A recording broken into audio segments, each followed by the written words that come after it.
Aujourd'hui, lumière sur le film Une année difficile, réalisé par Eric Toledano et Olivier Nakache, avec notamment Noémie Merlan, Pio Marmaille et Jonathan Cohen. Le film va sortir en octobre prochain. Et en ce moment, il fait l'objet d'une tournée d'avant-première qui est passée par Dijon, Dole et Besançon la semaine dernière. Charlie Chevasson, notre reporter Fréquence Plus, a donc rencontré les réalisateurs. Eric Toledano, Olivier Nakache, bonjour. Bonjour. Vous avez présenté votre film à Dole, vous avez présenté votre film à Dijon. Il y a eu des standing ovations pour ce nouveau film, Une année difficile. Vous les avez pris comment ces standing ovations ? Comme une caresse exceptionnelle, parce que on est au sortir de la fin de la fabrication du film. On n'a pas de bande-annonce, on n'a pas d'affiche, on arrive, j'ai envie de dire blind, c'est-à-dire vraiment sans prévenir, et les salles sont pleines. Et si en plus elles nous font l'honneur et la gentillesse d'applaudir, c'est exceptionnel. Franchement, on ne peut pas rêver mieux comme accueil. Alors, on est au mois de juin, le film sort en octobre. C'est longtemps avant cette tournée, c'est assez rare. Oui, mais en fait, dès que le film a été terminé, on ne pouvait pas rester à attendre tous les deux. On était trop stressés, on avait envie de partager ce film avec le public. Donc on a demandé à notre producteur et à Gaumont, qui nous accompagne encore une fois avec ce film, on leur a dit on veut faire une grosse tournée, on veut aller montrer ce film le plus possible. Donc on a pris un agenda et on a pris la France et on a dit voilà, on veut aller partout et surtout on veut essayer d'aller à la rencontre d'exploitants et d'un public qu'on n'a pas vu. On passe habituellement par les grandes villes, mais là on s'est dit on a envie de faire un petit pas de côté et d'aller voir d'autres personnes, d'autres exploitants, d'autres publics. À Dole, par exemple, c'était un cinéma, je pense qu'il y a peu d'équipes qui passent à Dole, c'est un cinéma assez ancien, mais l'accueil était d'autant plus exceptionnel parce que je pense que les gens sont touchés. Et pour vous donner une idée, sur les réseaux sociaux, je vois merci pour la considération que vous avez pour votre public.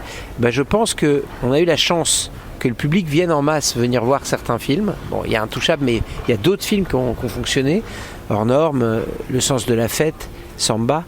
Je pense que c'était bien aussi d'aller voir le public pour nous à un moment, et c'était le bon moment. Voilà, c'est le moment qu'on avait choisi. Alors vous dites que vous êtes stressé, mais comment on peut être encore stressé à votre niveau ? On est stressé parce que d'abord c'est une nature, ça c'est faut appeler ma maman et sa maman, pourquoi elles nous ont éduqués comme ça, mais non, je pense qu'il y a une phrase qui résume bien, qui va faire un peu de philosophie d'un coup, mais c'est pas grave, c'est une phrase de Nietzsche qui dit ce n'est pas le doute qui rend fou, c'est la certitude. Et moi je pense qu'il a raison, je pense que si on ne doute plus, alors on est en danger. Et puis surtout ce que je voudrais rajouter, c'est que chaque film est unique, chaque film est un prototype. Et à chaque fois, on repropose quelque chose aux gens et on n'est jamais sûr de l'adhésion et des réactions que le film va susciter. Donc non, c'est à la fois normal, mais c'est vrai que nous, on se met aussi beaucoup de pression, beaucoup de responsabilités en espérant que les gens vont apprécier notre travail. Après, si je puis me permettre, le cinéma est vraiment l'endroit où il n'y a absolument rien de gagné, et c'est vraiment, chaque film est une page blanche, et qu'on peut très bien avoir séduit ou plu sur certains films et puis d'un coup décevoir. Donc c'est vraiment, ce serait un manque de recul ce serait presque prétentieux de ne pas avoir la pression, puisque chaque nouveau film est une nouvelle partition auquel les gens peuvent adhérer ou pas. C'est la même chose évidemment dans d'autres milieux artistiques, dans d'autres domaines artistiques. Je pense à la musique, je pense vraiment à pas mal de domaines.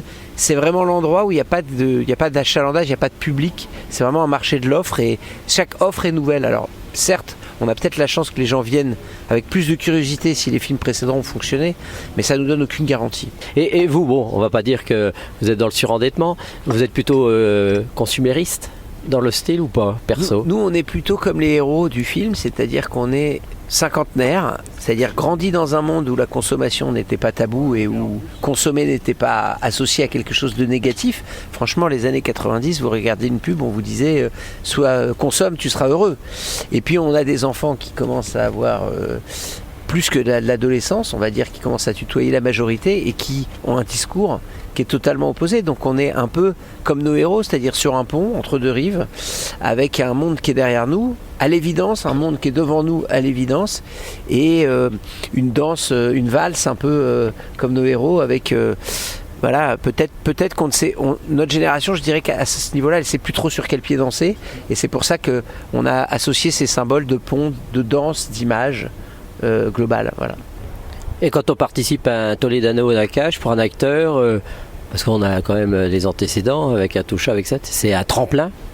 Alors quand c'est un jeune acteur, peut-être, oui. C'est peut-être quelque chose, et nous on aime bien ça, on aime aller chercher des gens qu'on n'a pas vus, qu'on connaît pas ou qu'on voit peu.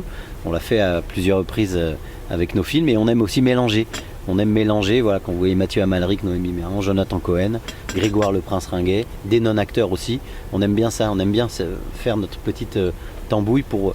Et si des acteurs peuvent émerger, comme il y avait eu Joséphine Demeaux avec Nos Jours Heureux et Tellement Proche, et aussi comme il y a eu Omar, avec qui on travaille depuis très très très longtemps. Donc oui, on aime bien ça. Et il y a Aïdara aussi. Et il y a Aïdara qui a fait Le Sens de la Fête et qu'on a pris aussi dans En Thérapie. Ça fait partie des gens qu'on essaye de suivre quand on voit qu'ils ont du talent et que c'est intéressant.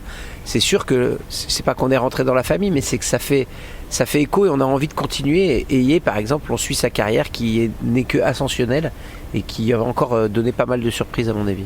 Merci beaucoup Olivier Nakache et Eric Toledano au micro de Charlie Chevasson, notre reporter Fréquence Plus. Et donc leur nouveau film Une année difficile avec Noémie Merlan, Pio Marmaille et Jonathan Cohen sera en salle le 18 octobre.